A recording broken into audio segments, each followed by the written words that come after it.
ना होगा, और अगर सब मिलकर कोशिश करें तो रास्ता निकल सकता है। राजू के चेहरे पर एक उम्मीद की किरण जागती है। हाँ बाबा जी, अगर सब मिलकर काम करें तो हम पानी ढूंढ सकते हैं। हमने पहले कभी ये कोशिश ही नहीं की। लेकिन इतनी कठिन जमीन में नया कुआं खोदना आसान नहीं। मुश्किल जरूर है, नामुमकिन नहीं। अगर हम मिलकर काम करें तो ये हो सकता है। राजू खड़ा हो जाता है। उसकी आंखों में एक नई रोशनी है। तो फिर हम कल से काम शुरू करेंगे। मैं गांव के सभी युवाओं को इकट्ठा करूंगा। हम मिलकर नया कुआं खोदेंगे। यह कहते हुए वह शामू के साथ गांव के दूसरे युवाओं को बुलाने के लिए निकल पड़ता है।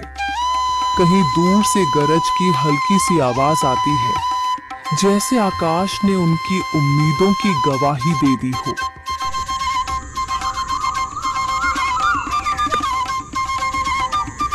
अगली सुबह राजू और शामू गांव के युवाओं को इकट्ठा करने निकल पड़े। चौधरी महेश की हवेली के सामने एक भीड़ जमा है। बाबा जी, संदरी, गांव के कुछ बुजुर्ग और किसान सभी मौजूद हैं। हम हाथ पर हाथ रखकर नहीं बैठ सकते। अगर अल्लाह ने हमें हिम्मत दी है तो हमें खुद पानी के लिए मेहनत करनी होगी। हम एक नया कुआं खोदेंगे। लेकिन राजू, क्या हमें यकीन है कि वहाँ पानी मिलेगा?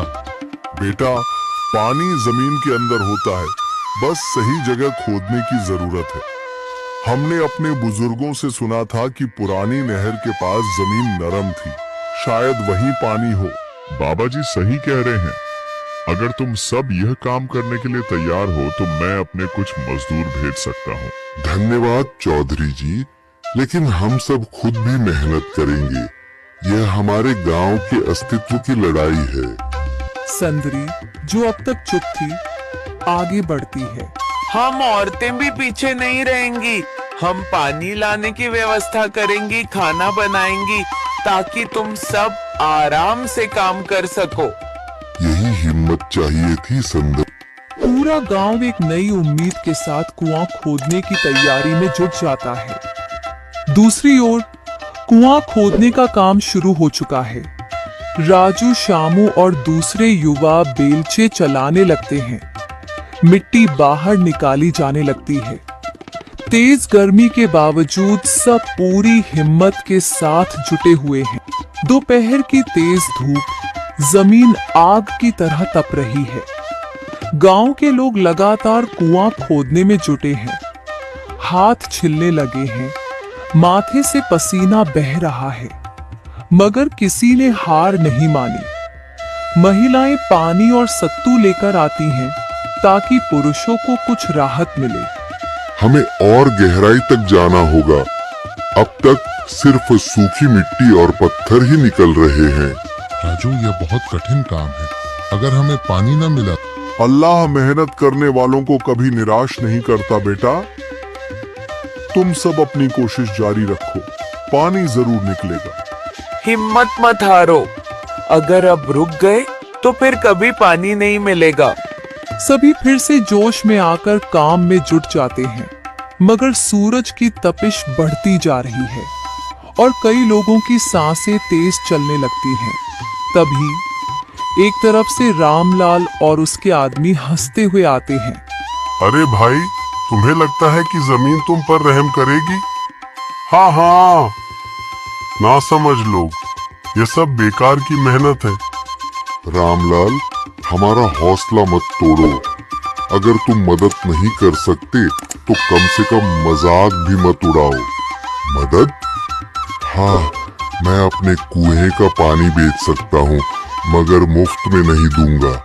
राजू सब अनसुना कर फिर काम में लग जाता है। शाम होने लगती है, लेकिन अभी तक पानी का नामो निशान नहीं। कुछ लोग मायूस होकर पीछे हटने लगते हैं। राजू, शायद रामलाल सही कह रहा है। यह सब बेकार है। नहीं शामू, हमें हार नहीं माननी। अगर आज हार गए तो फिर कभी हिम्मत नहीं कर पाएंगे। तभी अचानक फावड़ा किसी कठोर चीज से टकराता है। एक अजीब सी आवाज आती है। राजू चौंक कर देखता है और जल्दी जल्दी मिट्टी हटाने लगता है। अचानक एक ठंडी लहर महसूस होती है। सभी लोग दौड़कर आते हैं। जैसे जैसे मिट्टी हटती है, नीचे से गीली जमीन नजर आने लगती है। सब हैरान रह जाते हैं। सुभान अल्लाह, मैंने कहा था ना, अल्लाह हमारी मेहनत को जाया नहीं करेगा। राजू और बाकी सभी जोर लगाते हैं। कुछ ही पलों बाद अचानक मिट्टी के नीचे से पानी की एक छोटी सी धारा फूट पड़ती है। गांव वाले खुशी से चिल्ला उठते हैं। पानी पानी निकल आया। यह अल्लाह की कुदरत है रामलाल, जिस पर तुम्हें यकीन नहीं था। पूरा गांव आनंद से झूम उठता है। लोग एक दूसरे को बधाइयां देते हैं। औरतें दुआ करने लगती हैं। कुछ दिन बीत चुके हैं।